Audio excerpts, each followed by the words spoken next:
Do you know directly from your employees if you provide them a safe space to come to you when they're struggling or if they have a conflict with a team member or simply that they need some advice and they're not sure where to turn? Do you even struggle to feel confident to use your voice openly at the table? Creating safe spaces for someone to feel confident to voice their opinions, raise up an issue, or confront a conflict is paramount as a leader. Without it, you are actually creating a dysfunctional environment that will eat away at the trust, respect, and contribution that you're working so hard to achieve. Let alone your employees suffer as a result. And that is a lose lose for everyone. In this conversation, we are creating a win-win for you. Our guest, Melissa Bauknight, will help foster safe environments where individuals can find their true voice and feel supported by others. She will share practical approaches for creating spaces where all voices are heard and valued, ensuring psychological safety and mutual respect. Lastly, she will discuss sustainable leadership practices that prioritize personal well being alongside professional responsibilities. You will walk away with an understanding of how to embrace your authentic self by shedding societal expectations and aligning your personal and professional life with your own core values. How to create safe, supported spaces where vulnerability is celebrated and genuine connections thrive. And lastly, strategies for leading with empathy, resilience, and authenticity, ensuring that both you and your team thrive. So stay with us.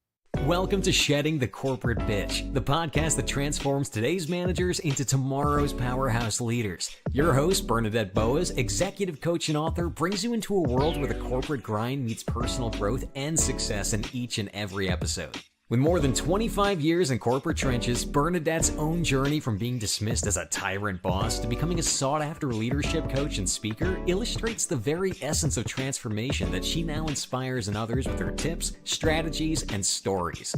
So, if you're ready to shed the bitches of fear and insecurity, ditch the imposter syndrome, and step into the role of the powerhouse leader you were born to be, this podcast is for you. Let's do this. Melissa, welcome, welcome, welcome. I'm thrilled that you're here with us. Oh, thank you. I'm so happy to be here. Well, I am happy to learn all about creating safe spaces and for our leaders to empower their voice, but also empower the voices around them. But before we do, I always like our listeners and viewers to get to know the person. So could you share a little bit about who Melissa is, what makes you tick, and all that kind of good stuff? Yes. And I love that you start with that because in my personal life and at the community I run, we are always more interested in who you are versus what you do. So I really love your intentionality with that. I am a 41-year-old mother of a 7-year-old boy who lives in Colorado, and I have been on a real soul journey in my adult life. I grew up in a very black and white, right or wrong environment. And I have been doing a lot of shedding over the last 10 years on purpose of what are the things that don't belong to me and what are the things that do. And for those listeners who might be familiar with some tools that we might use to get to know ourselves, I love human design, if you're familiar with that. So I am a manifesting generator, which means I am kind of like a squirrel that loves to jump from one passion to another and can really move quickly. And so it's got its perks and its minuses being somebody like that, or especially if you're in my life, like my husband, which is the opposite personality of me. But, I really believe in honoring our unique design and listening to our intuition and going with our gut feelings and living a life that feels true to who you are. So I've been working very hard at doing that for myself. Good for you. Good for you. But I am going to ask a question. Yeah. I do want to ask a question about that, and then we'll get into our subject, I promise. Yeah. But so when you say you hop from one thing to the other, from one passion to the other, but yet you're a manifesting, Generator. generator, thank you. Mhm. Does it stick enough? Are you there in that space on that particular passion long enough for that manifestation to actually stick and be realized? I'm just very curious because I love that whole subject of Yeah. It's a little bit different. A manifesting generator and manifesting are kind of different things. So manifesting generator is an energy type in this human design system. And so what it means is I'm designed to be multi-passionate. And so it's less about like jumping ship when things get hard and more about allowing yourself not to be boxed in. So, for example, when I was in, had a 15-year very successful corporate career, but I had a side hustle because if I was just in corporate, like I need other things to keep me engaged and alive. And so that's more about it is that you are allowed to be multi-passionate. And I think we're often told that we're supposed to just like stick with one thing and not have other passions and or there's something wrong with you if you want to leave something because it's no longer lighting you up. And a big part of when I started to learn more about myself and how I was designed was that I'm actually designed to chase things that light me up, to have more than one thing going on at once. And that's how I actually maximize my existence versus harm myself or harm those around me. So it's just pretty fascinating. Yeah, no, it is. And, for those of you listening and watching who might just have thought we made a right turn into like the woo woo world, and you're like this corporate professional who's, looking for, kind of firm strategic tips. I think it's really important what you're discussing, Melissa, because, life at work or at home, it's about you, the person. And that actually is a great segue into our discussion around our voice. And therefore, it's imperative that we get to know ourselves and not just a persona that either other people have of us or that we're, kind of creating, for ourselves, masking possibly, as I did for many, many years, being what we don't really want to necessarily recognize. Does that make sense? Totally. It's true. And I think we all do it. And that's been the biggest journey that I've been on. And the one that I really support through my work now is the unmasking because you can't feel safe. You can't find your voice. You can't create the impact that you want to make if you don't actually know who you are. And I know that sounds so basic, but I was talking to the superintendent of our school district here with 80,000 plus students, and we were talking about bringing her leaders into my community. And she's like, they don't need more of this like tactical, strategic training. They need more of knowing who they are. They need more of feeling like they have a community to support them so they can take bigger risks. Right. They need to know that they're not alone.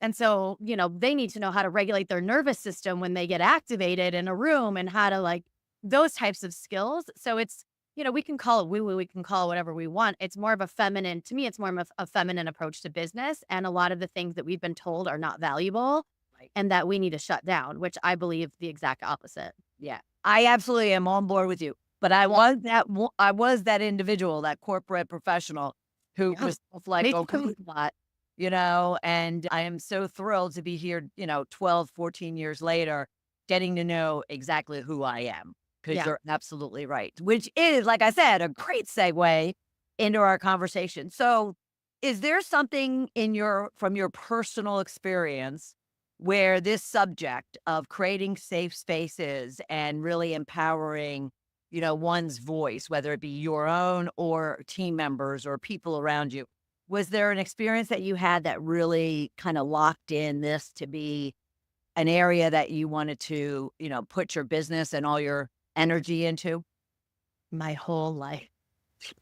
My one experience, like the moment I knew, there have been so many moments along the way, which I think is very normal. I think we have these big marker moments where we're like, wow, that really transformed the direction of my life. I do recall, actually, I did this whole keynote about it on the audacity to be yourself. And there was a moment for me when I was a new mom and I was in corporate and I was in medical device sales and I had a 10-month-old baby at the time, so was still nursing. And I had, as they do, they're like, oh, your national sales director is coming on town in 2 days. Clear your schedule, go be at this event. And I remember for so much of my life it being fine to do that kind of thing, to just sacrifice myself or be like, oh, yeah, this is normal. I'll just drop everything I'm doing to go meet the demands of these other people. And I scrambled to find a sitter. I went to this dinner. I was sitting at the dinner and I love men. I've had amazing male role models and mentors and managers my whole career, but I was sitting in a pretty male dominated table and they were talking about things I had no interest, like sports and Formula One racing and all of these things. And I was a trained chameleon in sales. And I just sat there so silent because it was this moment where it was like my body had decided I cannot pretend any longer that I care about this. Can I cuss on this show? Sure. That I care about this shit. Like I was like, I don't care about this shit. And I'm normally very chatty and I can show up in any room. And I just sat there and I was like, no, nope, I can't do this anymore. And I remember my manager coming to me and asking me if everything was okay. And it was kind of that moment that I decided that I needed to make a change. And I didn't change overnight. It took me about 6 to 8 months to really put my plan in motion. But it was, my body was like stopping me from speaking because I just stopped wanting to mask. I was like, I Right, can't. right, right. Well, and that is a problematic system out there. That's not a word at all. But anyway, that is so stereotypical. But I'm curious. Did you get any, I'll call it coaching, but did you get any feedback afterwards regarding the fact that you weren't engaged, you weren't contributing, you weren't, kind of ensuring that you're hooking in to the group around you? I didn't get in trouble, but it was definitely noticed. Yeah. And it was more of a concern, I think, for me. But at this point in my life, I had been doing personal growth work pretty regularly for about 4 years. And Okay. so I'd already started to question a lot of things in my life and to start to really think about like, well, what would I want if it wasn't this? And a lot of things that I had never questioned before. I was just on a pretty traditional path, but I had been in the inquiry for a little bit. So it wasn't like I just like popped into that room and was like, what am I doing here? I had been in the inquiry. And then, it's a buildup of things that happen. And finally I didn't snap, but you kind of snap. Really? It's like the rubber band gets stretched so far that you finally let go and you got to make a change. It's so true. But we're hoping that we can help individuals do that before they get to that point. Totally. Right? So, what do you find to be the biggest challenges in business with professionals, with managers who are struggling themselves, let alone with their people, in providing that safe space, that place that they can feel, totally comfortable in coming forward with a question, with a conflict, with an issue, with a request for an opportunity? What do you find to be the biggest challenges in having that type of environment? Well, I think it takes a pretty conscious, aware person to be doing that work themselves. So it's very different if you go to a manager. Like if I went back into corporate now and somebody approached me, I would be probably the most approachable person on the planet because I've done a lot of inner work. Yes. And so I think it depends on, is that corporate culture conducive to inner work? Do they have executive coaches? Do they have a budget for you to go get curious about yourself in other ways? Are they doing retreats that aren't just like self-serving for the betterment of the company's objectives and their growth metrics? But is that culture there that really says, yeah, we actually care about your well-being? Right. Right. And I think if without that, you don't feel safe to do it, or you're the one going first, which is really scary. Why? Like, where do people get hung up around being that one to do something different, to stand out, to take the initiative, be a leader? Yeah. What do you find to be so scary for them? Well, I think if we take it back to like the actual structure of our body, our nervous system, I don't think it's like, oh, you're not brave enough or you don't have courage. I think there's a lot of really bold people that stay quiet because when I think about safety, I think about safety in my body, safety in my nervous system. Do I have a previous example showing me that this is okay, that the lion's not going to come eat me, right? That I can step out and not have a huge consequence on myself and my life. And a lot of times we've actually seen the opposite where you've maybe tested it out or you've seen somebody try it out and they got fired or they got in trouble or they got put on plan or whatever that is. So you probably have had more examples in your life of it actually not being safe, that the stakes are really high. And you have less examples of, wow, I saw that person cry in the meeting and nobody shamed her or him.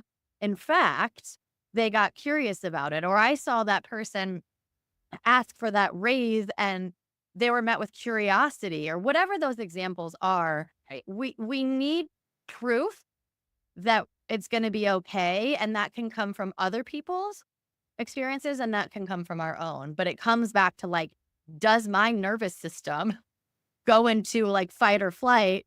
Right. Because I don't know, I don't feel sure enough how this is gonna go. Yeah. No, I love that. I love that. Now, on all those elements that you said, if they were put into place, do you find any organizations that create those type of environments, even based on goals that they establish for their leaders, that they actually define, they put metrics to, they, assess it, they report on it, they really kind of hold them accountable to them to ensure this shift, whether it be at a team level or the culture itself. Have you ever found that? I think B corporations are great examples of that. Now, it's not like I've been involved in a lot of B corporations to be like, oh, every one of them does this, but they have very strict metrics to meet that show that you care about the people, profit, and the planet. And so, and it's very challenging to get a B Corp certification. And in fact, you're held to these pretty high metrics over and over and over again to prove that you put your money where your mouth is, for lack of better saying. And so I think that type of organization is designed to be set up that way. So I worked with Beauty Counter for about 9 years as a consultant for them. And that was my first experience of a B corporation. And I loved it. I loved it. I loved the true compassion for the people working for the company. I love the compassion for the environment. I love how thoughtful their decisions were, from like, every detail to like the brand of tampons they put in the bathroom for our conferences. We're like, oh, this is helping women in third world countries. And this is why we chose them. It was like every single detail showed that they cared. And so it wasn't just, oh, we have these values on our website or these, with these values that we were told to make as part of our brand kit. It was like a real embodiment of what they stood for. Yeah. And for those watching or listening that may not understand what B corporations are, Mhm.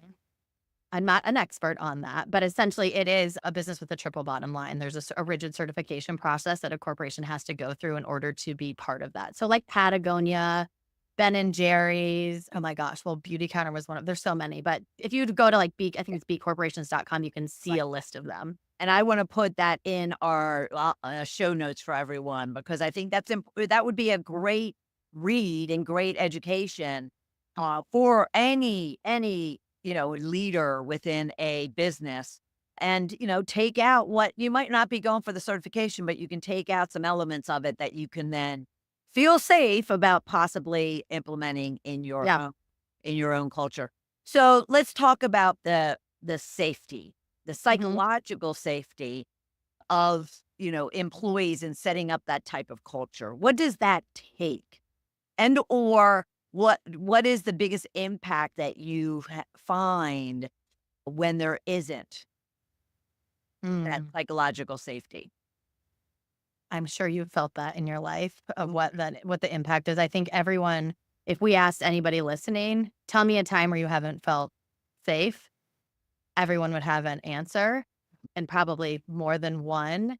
So I think what it takes is, this is going to oversimplify it, but it takes vulnerability, and it takes, especially from a leader. So now I run my own business. I'm learning a lot about this. I have a small team. So I've been in, big, huge corporations, to network marketing, to now running my own business. So it's been interesting crossing the gamut of different types of companies, and having those experiences. And so what I do now is, I lead by example. So I don't pretend to be somebody that I'm not. I'm pretty vulnerable, obviously, within guardrails. I'm not like airing my dirty laundry to my team. But, I take the time to know who they are, what they care about, what's going on in their personal life. I give them grace when things are going on and life is lifing very hard, that to be like, do you need space? Do you need a different kind of support here? Do you have the capacity to do your job? Do you need to take a break? Like, what do you need? And really, to see them is the key component. So when you feel seen, it's almost like an exhale. Like, you feel like, I say this at our events. I want you to take your mask off and set it at the door. You can pick it back up when you leave if you feel like you want to, but take it off and set it down. You have permission to show up exactly as you are today. If you're having a great day, you want to celebrate something, bring it to the table. If you are a hot mess and you are wondering why you even showed up today and you're terrified, you're perfect as you are. You don't need to pretend that you're any different than exactly as you are today. So there's that, like, permission to be yourself, that leading with vulnerability, and really embodying that, right? It's really that your actions match your words. And I think when that's not there, I had chronic anxiety for decades. So that was the impact of me not having it there. I think you get into burnout, which I have fortunately gotten my own personal taste of lately. I think when you're pushing too hard, or you're ignoring your own personal needs, your body will let you know. So you'll probably have a health issue. Yeah. Not probably. You You will have a health issue, and your body will start yelling at you. It'll right. get louder and louder and louder until you're no longer able to plow through it. Yeah. Yeah, my, body yelled at me so much because I put on, like, 30 pounds. I grew my hair down to here. It was ragged and messy. I look like a heifer. And someone makes a comment to me who I adore and love, and I was just like, "Oh my god, I need to kind of, like, clean the mirror and get a Yep. really good look at myself." And when I saw myself, not only physically, but even just emotionally, yeah, it was devastating. At the same time, I think we have to recognize too that, would you agree, happy people make for happy results, and, those that are, taking care of themselves, taking care of their, fellow team members, in this case for business, create that space just easily and naturally by simply allowing everybody to be themselves and making sure that everyone's taking care of themselves. And Yeah. therefore, would you agree that that ends in higher productivity, lower, lower attrition, increased, satisfaction, and Yeah. ultimately results, right? Yeah, and I think in the environment that we're in post COVID, I think it's almost a non-negotiable, because people are, not everyone, but I think people are done. Like, I think people are done just pushing relentlessly just for the sake of pushing. I think there's a shift happening where this is incredibly important, and people are leaving for more meaning. They're leaving for companies that care more. And so I don't think it's something that we can ignore for very long, because the employee demand is going to be there for it. Yeah. And are you talking particular age groups or the whole gamut? Everyone from the young, new, up and coming to the seasoned professional, they're just done, and they're looking for more supportive environments. I would say younger, we'll call it like post grad to maybe 35, are pretty intolerant of it. I'm in the middle bracket, and that's who I spend a lot of my time with, is more of the, like, 35 to 55-year-olds who a lot of times have already made a meaningful transition, are really considering making a meaningful transition, that they are now, we weren't necessarily raised in that environment where you had that, or you felt like you had a lot of role models showing you that there was a different way to exist in the workplace. And I think this goes for men and women. I spend most of my time with pretty ambitious women. And so I think there's this growing desire. In fact, I have never talked to a woman that can't relate to this in one way, shape, or form, where they're like, they've been silenced, they've been just sacrificing themselves, they've had a health issue, they haven't been felt balanced in their life, they've felt siloed or unsupported. I mean, 100% of women I've spoken to, and I speak to a lot of women about this, can relate to this. So I think there's a growing desire in that middle age. I'm middle aged, What card seasoned? I like it when seasoned. lots of wisdom. Yeah. There's a lot of us with wisdom that are just like starting to get more and more examples and proof that it's possible to do something a different way.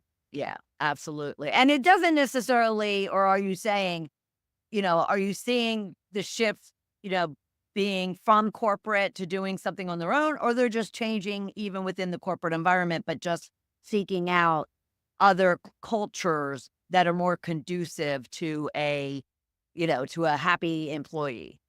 A little bit of both. I mean, a lot of the women I see but they've gone on a journey to really start to get curious about what else it could be for them. They may go back to corporate, they may find a different company, Right. but it's interesting how many women I've seen take a pretty intentional pause to do some self reflection to make a new choice moving forward.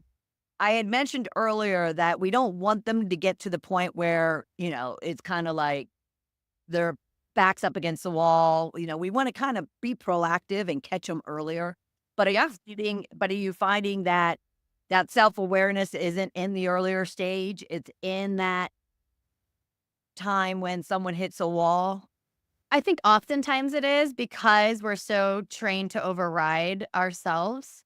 We think we can just keep going or doing the same thing over and over again, expecting a different result, or maybe it feels too scary to look at it because the stakes are pretty high. Maybe you're the sole provider. Maybe you can't afford to leave your job tomorrow. Maybe you're really invested and you feel a little bit trapped. I think there's a lot of reasons we don't want to look at it, but I also do think that I'll just use the catch-all. Well-being is more mainstream, right? These things that we're talking about are no longer hidden under a rock.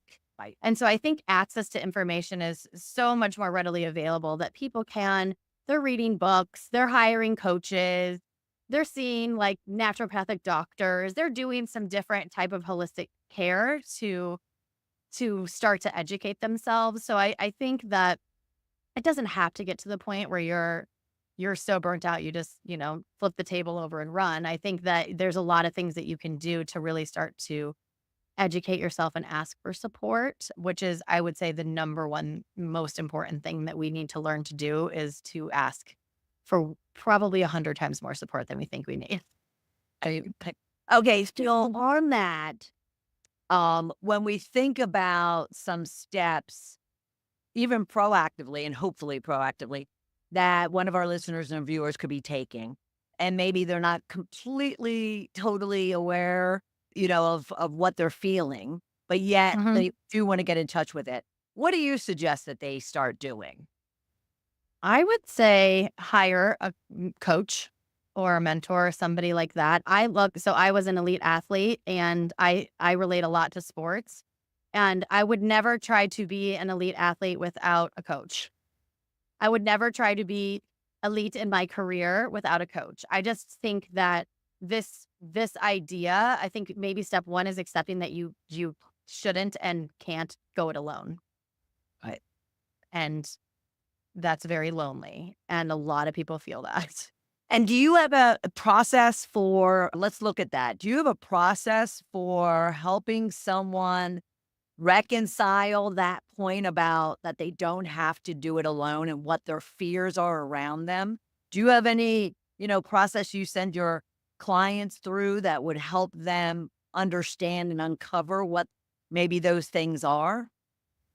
Yeah, I mean, I do more of a customized approach to people just depending on what they're dealing with. I think first and foremost, if you identify your core values and you can start to say, "Hey, these are the things that matter most to me, and these are the things that don't matter most to me." I have a life alignment worksheet that I love to use that really has you just start to an inner journey, and you can just rate yourself like, how do I feel about these different areas of my life on 0 to 10? And how much time am I spending on the areas that I care most about? And, what are my values? And am I actually living by them or am I totally abandoning them? And then it takes them through different areas of their life. So I think that like having some sort of self reflection tool like that is incredibly important. And then the first thing I do whenever somebody works with me is I actually refer them to a friend who does human design readings. I'm bringing it back to that. And because I think it's the most effective tool to understand how you operate in the world in a very specific way that's unique to you. And it helps you feel incredibly seen and gives you permission to stop trying to be the person that you never have been all along. And Mhm. usually people are in tears just from hearing that because they've been, you know, like forced into being in a very analytical position, but in fact, they're actually really intuitive and Yeah. they've been told to ignore their intuition their entire life and thought something was wrong with them. Or like me, when it was, oh, something's wrong with you because you have lots of passions all at once. Can't you just stick to one thing? And it was like, well, no, that's not actually how I'm supposed to be. So I think doing that first on that inner self reflection and then having an external tool that's pretty objective, that's almost a mirror for you to see yourself is a great starting point to Yeah. just get a gauge for how are you showing up in your life right now. I love that. Now, I don't want to overlook what you mentioned, the life alignment worksheet. How would one go about getting that? If you go to thenovaglobal.com, it's on our homepage. It's a free download that we offer to you. And in fact, we have a bigger freebie that's called the Inner Nova Kit that is some of my and our community's favorite resources. So it gives you some nervous system education.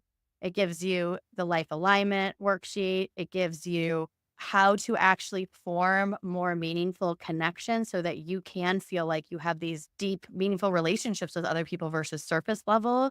Right. And then it has an ebook that I wrote that is all about the journey to it's the audacity to be you, which I mentioned earlier. So it's some of our favorite tools to help you really start to see what we call your inner nova, that star, that uniqueness that is you. And so that is also available on our website as well. Okay. And that website is thenovaglobal.com for all of our listeners. So definitely go and check that out. All right. So I want to get into the voice. Is it just business factors that squashes one's voice, or what is it that they need to kind of pay attention to as to why their voices are being silenced and or at least, diminished? Well, I think this can be an inner child conversation. But I mean, it does start when you're little, right? Did you grow up with parents that told you to be quiet and sit there? What were you taught? How were you taught to use your voice when you were little? Because that carries through to your entire life. Right. So, were you taught, like I am really conscious with my son around getting curious and letting him speak up and not just being an authoritative parent that's like, I'm the boss here and you got to listen to me no matter what, which is love my dad, but how my dad was. It was like, this is right, this is wrong, you got to listen to me. And so I learned to hide and be sneaky and lie. That's what I learned. That if you hid it and you did it anyway, then maybe it's okay, but you Right. get caught sometime. Like, So, I mean, I think that a lot of it goes back into how we were raised and how we were taught to use our voice or not use our voice. I think some of it is our innate personalities. I don't believe in like introvert versus extrovert, but I think there's some of us that are designed to be more like louder than others just by nature. I know in the beginning we were talking about even just like how loud our voices are, right? right. Like I don't walk into a room and I'm not small in a room. I take up a lot of space in a Me room. So too. some of that and that's innate to us. And again, I think it's those having the places to practice where you can try to elevate your voice or speak your Love truth that. more. So I always look at our community meet our community events and gatherings. And in fact, this is how I learned to find my voice. I started showing up in small groups of people that were held in a very specific way, that were the facilitator knew was probably trauma informed and they knew how to hold space. And I was not judged for what I said. In fact, oftentimes I was told, me too. You're not alone. You're not crazy. And I just, for 10 years, have been practicing in these spaces where it's not the exception, it's the norm. And then you go out into the big, scary world and you try it, right? You say that thing and then it goes better than you thought. Yeah. Well, you do it again and then you do it again. And then you find an ally in the company that's like, hey, I see you. I got your back. Let's go, you know? And so it's just about like, I think start small with one person, a small group, and work your way up to the highest stakes environment as you're learning to practice finding your voice in a bigger way. Yes. I love that. Practice finding your voice. I love it. Totally. Because the impact to them as leaders, you know, they'll often hear me say, that without your voice, you're not really a leader. You're not, if aren't kind of leading your people and giving them that direction confidently and willingly to stand up for them, to have their back, to defend them, whatever the case might be, to put them, in the front and let them be recognized, then they could be struggling to be a real effective leader. Yeah. Does that make sense? Yeah, absolutely. It is because it's being a leader is not about you. Being a leader is how do you empower other people to show up in their whole lives, their work, their personal lives, and what opportunities are you granting for them? And I will tell you that my experience, I've always had pretty great leadership. I've had a few sour apples along the way, but I've had a lot of great leaders. And now being an entrepreneur, the amount of what I would call leadership generosity that I have been the recipient of is what has allowed me to take big, bold steps, to be the bravest I've ever been in my entire life, to do the thing that is the scariest thing to me, is because I've gotten in the rooms with what I would put in quotes, the right kind of leader that wants to see me win and is like, how do we link arms? How do I run with you? How do I take my experience, reach back, pull you up with me? How can I introduce you to somebody? And I have been overwhelmed with the level of love and care that kind of a leader has shown me. And I will tell you, it is, I mean, I've full body goosebumps. It is life changing. I do too. Absolutely life changing. Yeah. Yeah. Oh, I do. Clown. Yeah. It's so true. It's so true. There's nothing better than finding that person or persons. And there's nothing better than becoming. Yeah. Oh my God, when you become that person, it is the most freeing, liberating experience. Yeah. Melissa, this has been fabulous. Thank you You're so much. welcome. But before I totally let you go, looking at what we've talked about around creating spaces and finding your voice, empowering your voice, what would be that one big thing that you would want to leave our listeners and viewers with? That you really deserve it. I don't believe worth is something that we have to earn or that some people are more worthy than others to get to have that. I think that it's our birthright to get to exist in places that feel like that and to have people that surround us that feel like that. And so I would say if you don't have it, you're worthy of it and you deserve it and it's out there and it's way easier to find than you think.